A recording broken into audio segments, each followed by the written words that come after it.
Tiga, mulai. Assalamualaikum warahmatullahi wabarakatuh.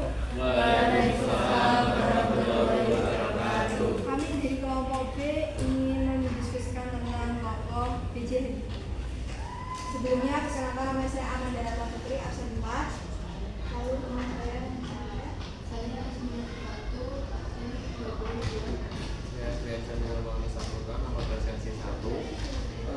Saya Oliver Hidayat, presensi 12. Haji Sarah Nadia Firjit, presensi 25.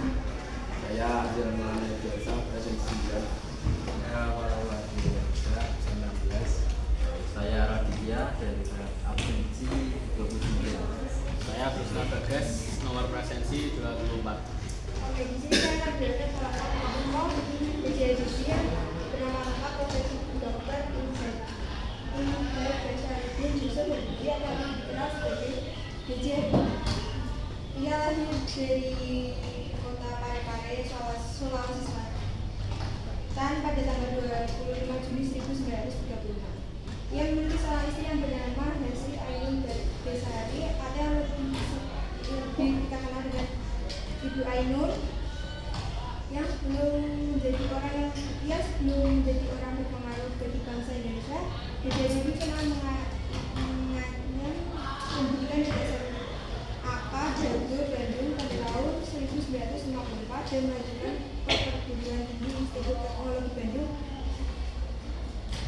Dan ia pernah menjadi seorang presiden Republik Indonesia yang ketiga dengan lama jabatan dari 21 Mei 1998 sampai 2 Oktober 1999. Ia memiliki 2 anak yang bernama Ilham Akbar dan Tarik Bapa. Oke, dari tokoh B.J. Habibie ini, adakah yang ingin bertanya? Saya. Silakan. Mengapa B.J. Habibie untuk melanjutkan studinya di Jerman? Izin menjawab, sepengetahuan saya itu kan B.J. Habibie cerdas dan pintar, sangat pintar. Karena atas nasihat Bung Karno juga disarankan untuk kuliah di Jerman, mengambil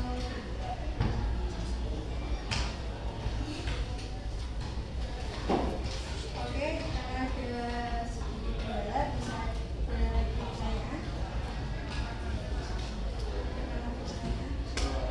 Mungkin saya B.J. Habibie kan melanjutannya kan di Jerman. Nah itu jurusan apa yang B.J. Habibie ambil dan apa saja sih pengaruh B.J. Habibie terhadap Indonesia setelah kuliah di Jerman?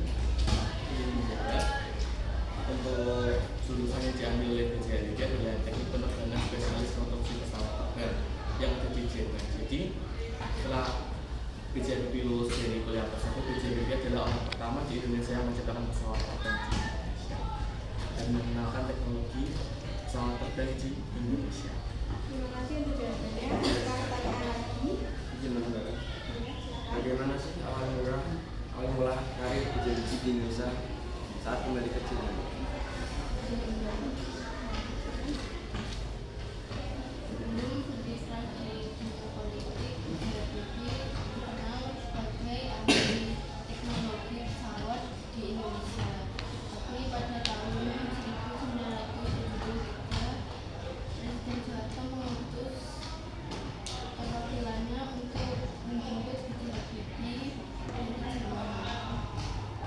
Setahun setelah kedatangannya, B.J. Habibie pulang ke Indonesia dan memulai karirnya di lembaga penerbangan.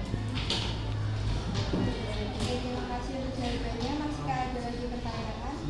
Izin bertanya karena apa jabatan penting B.J. Habibie selama 20 tahun. Izin menjawab. Silakan. Ini pada tahun 1970-an perusahaan ini sudah menjadi industri pesawat terbang. Miltaneo atau bisa disingkat sebagai IPTN hingga tahun 2000 berubah lagi menjadi PT Dirgantara Indonesia. Pada tahun 1978 Soeharto menuju B.J. Habibie sebagai Menteri Negara Riset dan Teknologi Republik Indonesia. Ia menjabat selama 20 tahun. Di masa inilah B.J. Habibie dikenal sebagai Bapak Teknologi. Terima kasih untuk jawabannya. Masih ada lagi pertanyaannya? Bagaimana B.J. Habibie dalam konteks penelitiannya untuk menghasilkan solusi tentang krisis yang ada di Indonesia? Jawabannya. Menjawab, meskipun jabatannya sangat terjangkau, B.J. Habibie tidak bisa diremehkan.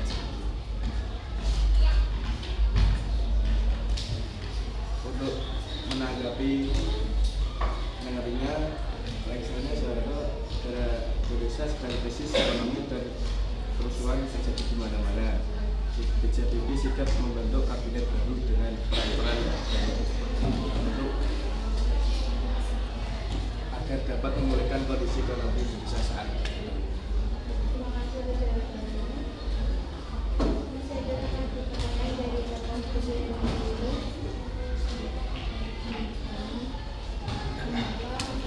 B.J. Habibie berakhir dan apa yang dilakukan B.J. Habibie setelahnya?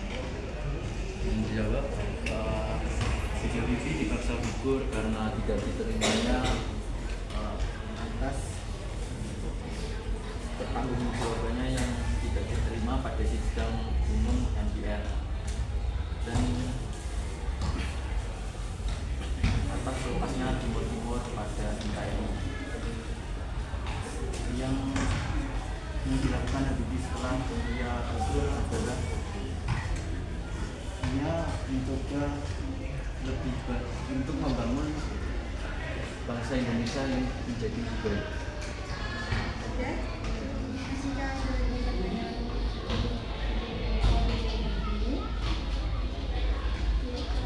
Bagaimana sih peran B.J. Habibie dalam politik Indonesia setelah gugurnya SBY? Ada yang menjawab? Saya izin menjawab. Sejak masa pemerintahan SBY, B.J. Habibie kembali aktif di Indonesia sebagai penasihat proses demokrasi di Indonesia yang pada organisasi yang ia buat yaitu Habibie Center. Selain itu, B.J. Habibie juga menjadi ketua penasihat di Partai Golkar.